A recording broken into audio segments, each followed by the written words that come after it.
Hello दोस्तों, कैसे आप सब। आप सभी बहुत अच्छे होंगे और आपकी तैयारी भी अच्छी चल रही होगी। दोस्तों, अगर आप हमारे चैनल पर नए हैं या अभी तक आपने हमारे चैनल को सब्सक्राइब नहीं किया है तो प्लीज़ सब्सक्राइब कर लीजिए। यूपी फॉरेस्ट गार्ड को टारगेट करते हुए हम आपकी तैयारी करा रहे हैं। तो अब ये हमारा प्रैक्टिस है, डेली 7 बजे होता है रीजनिंग का। तो चलिए पहले क्वेश्चन की बात कर लेते हैं। पहला क्वेश्चन है गो को लिखा गया है 32, सी को 49, तो सम का मान होगा। तो देखिए, इसको इस तरह से कोडिट किया गया है कि जो हमारी इंग्लिश की वर्णमाला होती है, अंग्रेजी वर्णमाला, उसको ए से स्टार्ट होती है, तो इसको किया गया है जेड से स्टार्ट, यानी कि पूरी की पूरी घुमा दी गई है। जेड का कोड क्या हो जाएगा फिर 1, और ए का क्या हो जाएगा 26। अब आपको समझ आ गया होगा कि इसको किस तरह से घुमाया गया है। तो देखिए, इस तरह से हमारा जी का कोड क्या हो जाएगा 20 और ओ का कोड 12। इन दोनों को ऐड करने पर क्या मिलेगा हमको 32। उसी तरह से सी और उसी तरह से सम। एस का कोड क्या होगा हमारा, एस का कोड हो जाएगा 8, ओ का 12, एम का 14 और ई का 22। ई का विपरीत क्या होता है बी, और बी का कितना होता है 22। ई का 5, तो बी का हो जाएगा 5। तो इस तरह से इनको घुमा के लिखा गया है। अब इनको ऐड अगर आप करते हो, 8 2 10 4 14 2 16। अब आप देख लीजिए लास्ट में क्या आएगा 6, ऑप्शन नंबर ए। अगर इस तरह का ऑप्शन नहीं मिलता है आपको तो आप इसको पूरा का पूरा ऐड कर लीजिए। कितना टाइम लग रहा है, 3 और 1 4 और 1 5, फिर भी आपका 56। ये सिर्फ मैं आपको टाइम बचाने के लिए बता रहा हूँ। इस तरह से आप अपने टाइम को बचा सकते हो एग्ज़ाम में। नेक्स्ट क्वेश्चन, जल्दी से क्वेश्चन पढ़ लीजिए, अपना आंसर कीजिए। वीडियो रोक करके आप क्वेश्चन कर सकते हो। मैं आपको यहाँ बता देता हूँ, अगर आपसे नहीं होता तो फिर आप अपनी वीडियो देख लेना और आप अपना सही आंसर देख लेना कि तुम्हारा क्या हुआ, सही है या गलत। प्राइस, प्राइस को कोट भाषा में SVNIL लिखते हैं, तो उसी तरह से कॉस्ट को कैसे लिखेंगे। अब आप यहाँ पर देख लेंगे, पी में अगर हम +3 करते हैं तो हमको एस मिलेगा, आर में +4 किया हुई, इसी तरह से आई में +5 करने पर क्या मिलेगा एन। इसी तरह से +1 मतलब पहले 4 फिर 5 फिर 6 और फिर 7, इस तरह से ऐड करने पर हमको मिलता है SVNIL। अब कॉस्ट में भी इसी तरह से हमको ऐड करना है, तो पहले क्या करना है ऐड, पहले +3, सी में +3 करोगे आप तो आपको मिलेगा एफ। ओ में +4 करना है, एक प्लस मतलब एक बढ़ रहा है हर बार। इस बार एस में करना है +5, एस में अगर आप +5 करोगे तो क्या प्राप्त होगा एक्स। लास्ट टी, अगर आपको नहीं भी देखना है, इतना ज़्यादा करना है तो देख लीजिए FSX किस ऑप्शन में दिया है, बी ऑप्शन में, तो टी का हो जाएगा जेड। सीधे सीधे आंसर टिक कीजिए, ज़्यादा करना नहीं है। 2 में एफ और एस दिया गया है तो 3 हमको करने पड़ते, तो हमने आपको 3 बता दिए हैं। अगर ऑप्शन मिल जाता है तो ऑप्शन पहले ही टिक हो जाएगा आपका, तो ऑप्शन देख लेने हैं पहले। नेक्स्ट, बताना है कि यहाँ पर क्वेश्चन मार्क के स्थान पर क्या आएगा, तो जल्दी से अपना आंसर टिक कीजिए।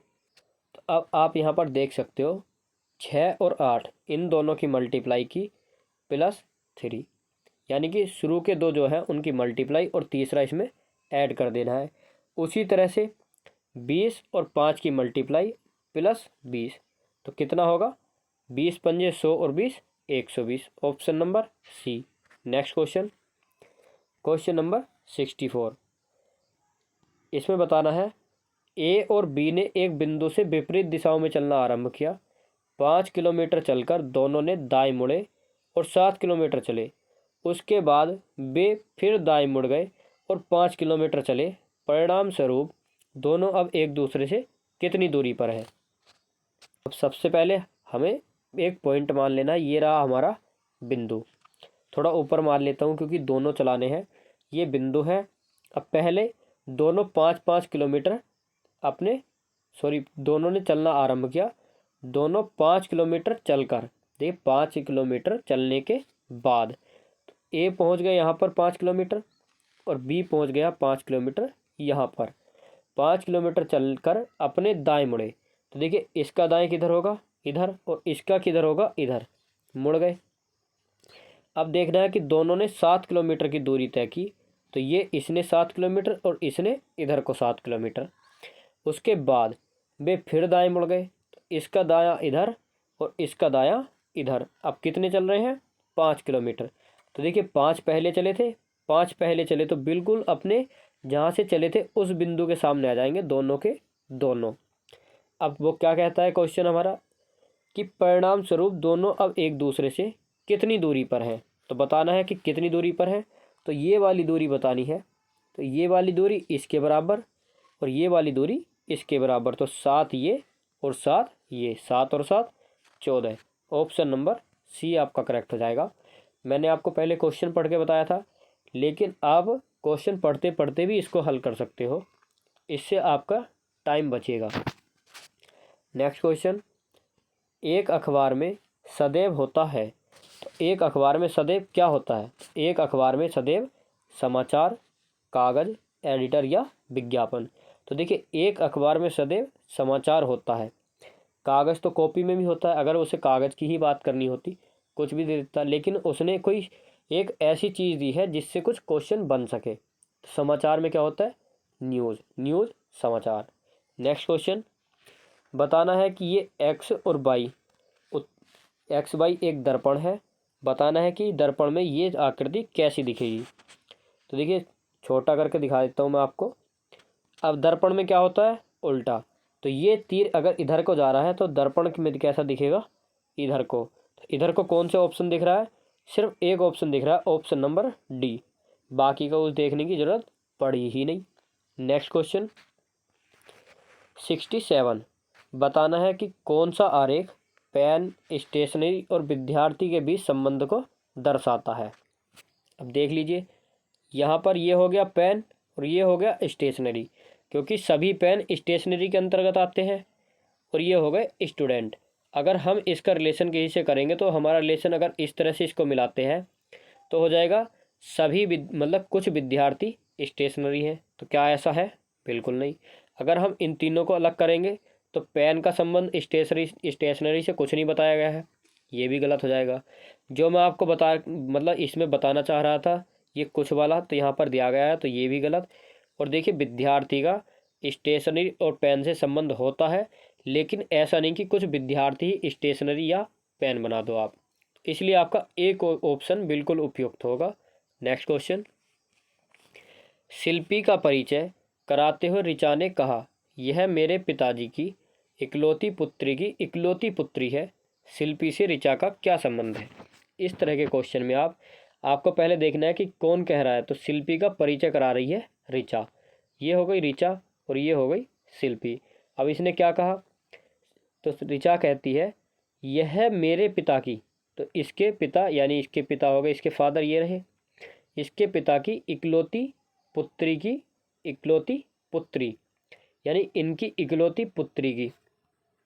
तो जब ये इसके पिता है और इनकी इकलौती पुत्री कौन हुई? ये स्वयं हो गई, क्योंकि ये इसके डैडी है और ये ऋचा इनकी पुत्री है, तो ये स्वयं हो गई। तो बताना है कि इकलौती पुत्री की इकलौती पुत्री, तो शिल्पा ऋचा की पुत्री और ऋचा अपने पिता की। बताना है कि क्या संबंध है। तो यहाँ पर क्या इनका संबंध हुआ? माता और पुत्री का। तो ऑप्शन नंबर डी, माता। नेक्स्ट क्वेश्चन, इसको आप अगर ऐसे ही बना के करोगे तो बहुत आसानी से हो जाएगा, और आप दिमाग में सोच के करोगे तो कुछ ना कुछ गड़बड़ हो ही जाती है। और जो दूसरे टाइप के क्वेश्चन दिए जाते हैं, ये क्वेश्चन है कि उसने कहा, जब परिचय कराते हैं तब गड़बड़ बहुत ज़्यादा होती है। और सीधे सीधे अगर आपसे क्वेश्चन पूछे ये इसका पिता वो उसकी माता, तो उसको आप बना करके ईजिली कर लेते हो, लेकिन इस तरह के क्वेश्चन में बहुत ज़्यादा कन्फ्यूजन और गलतियाँ हो जाती हैं, तो इसलिए इनको भी बना के ही करना है। नेक्स्ट क्वेश्चन है हमारा सार्थक क्रम, यानी सार्थक क्रम में बताना है कि सबसे पहले और सबसे लास्ट में कौन आएगा। आप ऐसे भी देख सकते हो या सभी को मिला सकते हो। तो देखिए इसमें दिया गया है परिवीक्षा, साक्षात्कार, चयन, नियुक्ति और विज्ञापन। तो सबसे पहले क्या निकलता है? विज्ञापन। और आपका डी ऑप्शन दौड़ से बाहर, बचे 3 ऑप्शन। विज्ञापन निकलने के बाद क्या होगा? साक्षात्कार यानी कि एग्जाम, तो ऑप्शन बी। तो यानी 5 के बाद आएगा 2, दोनों के दोनों ऑप्शन दौड़ से बाहर, एक ही ऑप्शन बचा है। तो हमारा क्या हो गया? पहले निकला विज्ञापन, उसके बाद साक्षात्कार, फिर चयन प्रक्रिया, उसके बाद नियुक्ति और फिर परिवीक्षा। ऑप्शन नंबर ए करेक्ट हो गया। नेक्स्ट क्वेश्चन, निम्नलिखित में से असंगत को ज्ञात कीजिए। वर्ग, वृत्त, आयत और त्रिभुज। तो देखिए वृत्त के अतिरिक्त जो भी है बाकी के सभी, इनकी आकृतियों का जो निर्माण होगा वो सीधी रेखाओं द्वारा किया जाएगा, और जो हमारा वृत्त है उसका निर्माण सीधी रेखा में नहीं किया जाएगा। यानी कि ये रहा वृत्त, और आयत बनाओगे तब भी ऐसे, वृत्त बनाओगे तो भी यही, और त्रिभुज बनाओगे तो आधार वाली रेखा यही, यानी ये सीधी रेखा बनेंगी इस तरह से, ठीक है, और वृत्त बनेगा ये। आपका वृत्त सबसे भिन्न हो गया। नेक्स्ट क्वेश्चन, आम के पेड़ और नारियल के पेड़ की ऊंचाई एक समान है, केले का पेड़ ताड़ के पेड़ से छोटा है। आप इसको हैंड टू हैंड बना के चलिए। देखिए जो ये आम का पेड़ है और जो नारियल का पेड़ है, इनकी ऊंचाई क्या है, एक समान, तो ये हमने बराबर पर रख लिए, दोनों सामने सामने।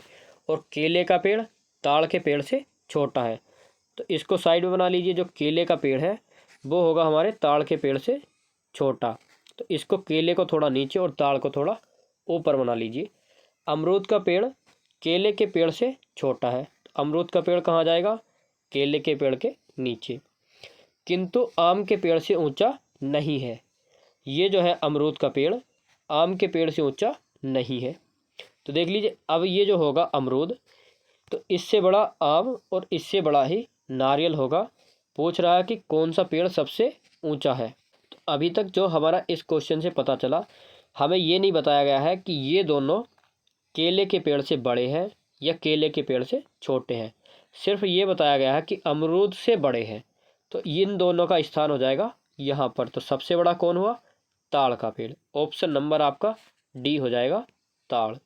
नेक्स्ट क्वेश्चन, सॉरी एक गलती हो गई, मैंने यहाँ पर पढ़ लिया नहीं, किंतु आम के पेड़ से ऊंचा है। तो ये जो है आम का पेड़ और नारियल का पेड़ ये हो जाएंगे सबसे नीचे, क्योंकि बाकी सब, ये अमरूद इससे ऊंचा है तो बाकी के सब भी इससे ऊंचे।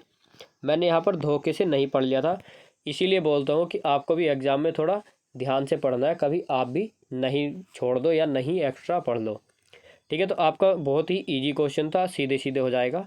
नेक्स्ट क्वेश्चन 72, यदि गुणा का अर्थ है भाग और भाग का अर्थ है जमा, माइनस का अर्थ गुणा, तो इस तरह से आपको यहाँ पर देख लेना है कि समीकरण क्या दी हुई है। जिस जगह पर जो चिन्ह दिया गया है उसको उसी से परिवर्तित कर दीजिए। बताया गया है माइनस का अर्थ गुणा, यहाँ पर गुणा कर दिया। भाग का अर्थ जमा यानी प्लस, यहाँ पर प्लस कर दिया। और गुणा का अर्थ है भाग, तो गुणा का अर्थ भाग। प्लस का अर्थ घटा है लेकिन प्लस हमको कहीं दिया नहीं गया है। अब ये ध्यान ये रखना है कि हमको सबसे पहले ब्रैकेट सॉल्व करना है, तो ब्रैकेट के अंदर चलते हैं। तो सबसे पहले गुणा, तो 14 और 6 की गुणा कितनी होगी, तो ये होगी 14 और 6 मल्टीप्लाई 84। अब प्लस प्लस कितना करना है 18, ठीक। तो इसके बाद हमारा ब्रैकेट सॉल्व हो जाएगा, तो ये होगा हमारा 84 और 18 102 यानी 102। अब हमको 6 से भाग देनी है।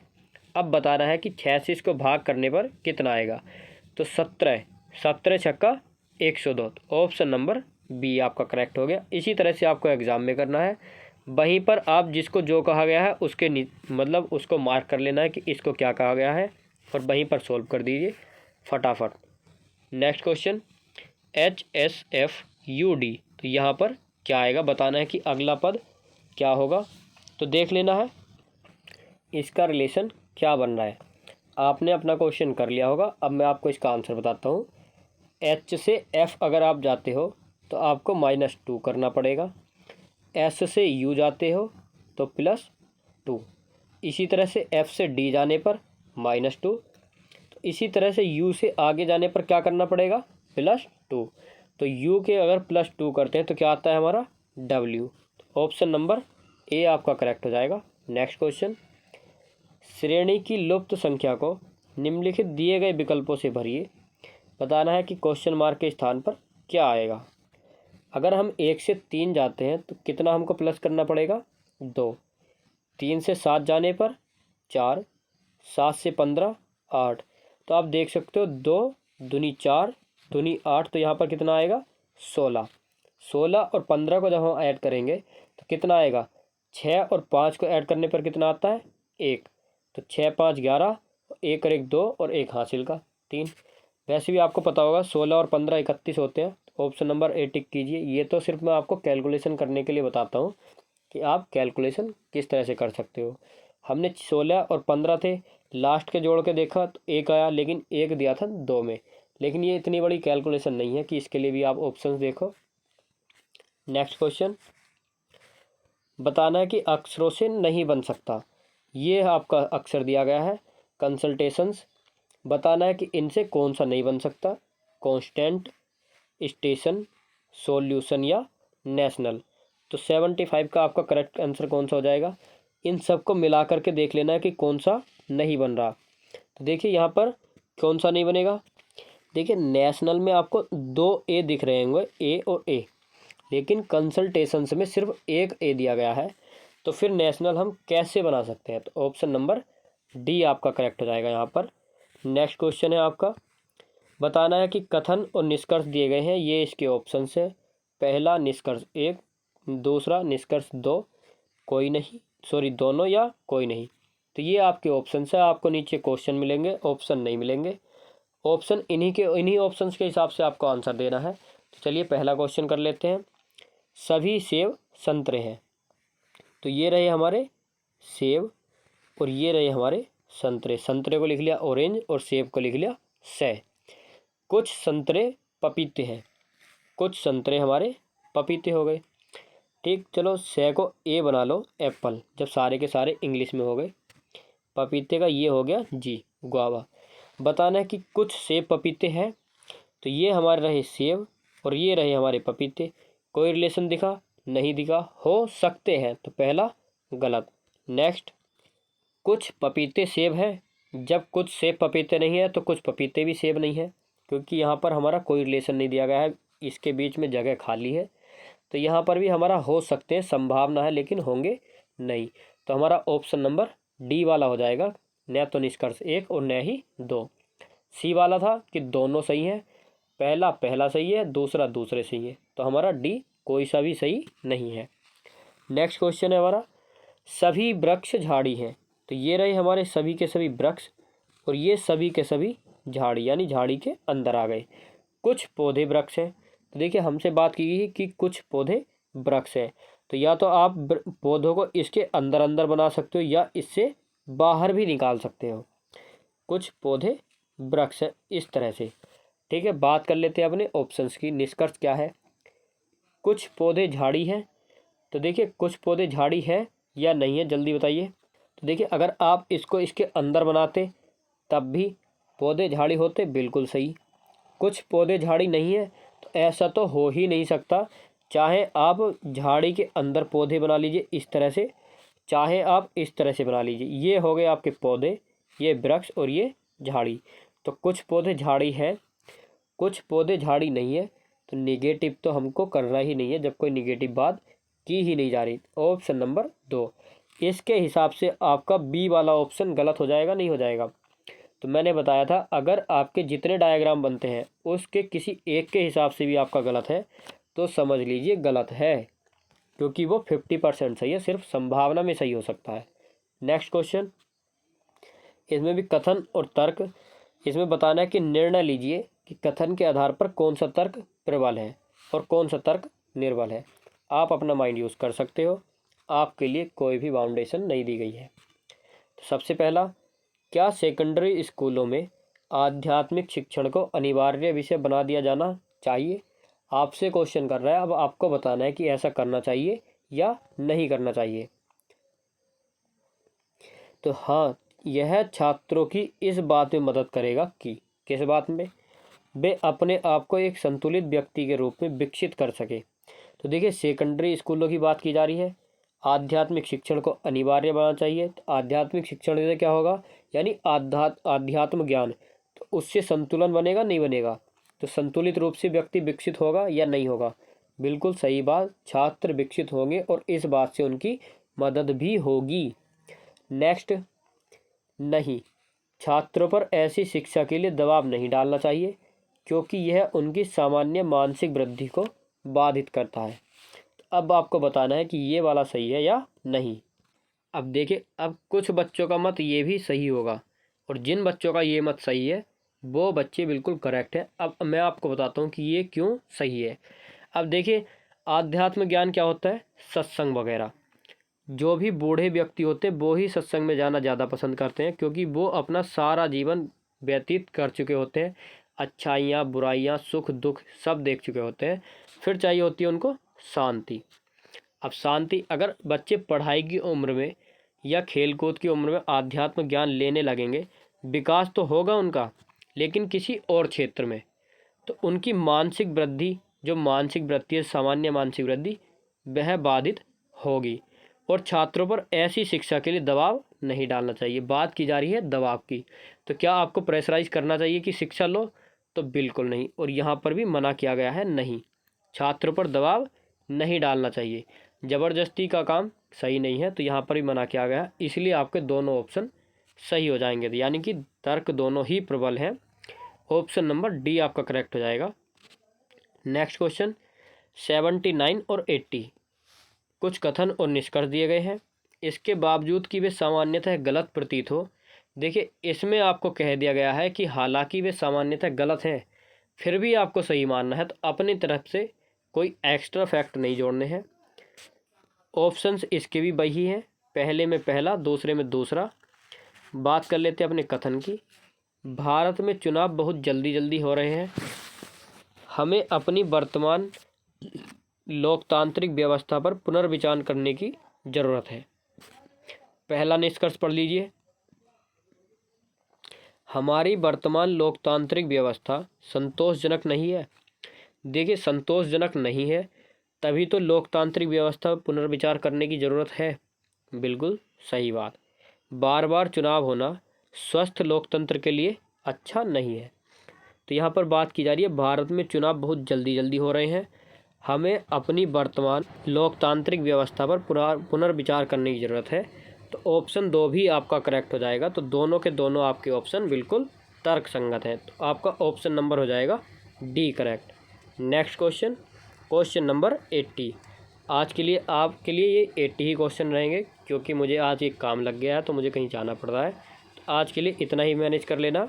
सभी लड़कियां घमंडी होती हैं, एक दिन सभी घमंडियों का मान मर्दन होना है। तो देखिए, ये क्वेश्चन मैं पिछले आपके प्रैक्टिस चार्ट में करा चुका हूँ, रिपीटेड क्वेश्चन है, और इस क्वेश्चन का आंसर आपको कमेंट बॉक्स में बताना है। तो दोस्तों, वीडियो अच्छी लगे तो प्लीज़ लाइक करना, दोस्तों के साथ शेयर करना। और आज की वीडियो के लिए मैं माफ़ी चाहता हूँ, आज की वीडियो आपकी अधूरी रह जाएगी। 10 क्वेश्चन और थे आपके, मैं किसी और वीडियो में ये एक्स्ट्रा 10 क्वेश्चन आपको करवा दूँगा। तो दोस्तों के साथ शेयर करना। सब्सक्राइब नहीं किया है चैनल को तो सब्सक्राइब कर लेना, और हमारे टेलीग्राम ग्रुप को ज्वाइन कर सकते हो, लिंक डिस्क्रिप्शन में दी हुई है, आपको PDF मिल जाएगी।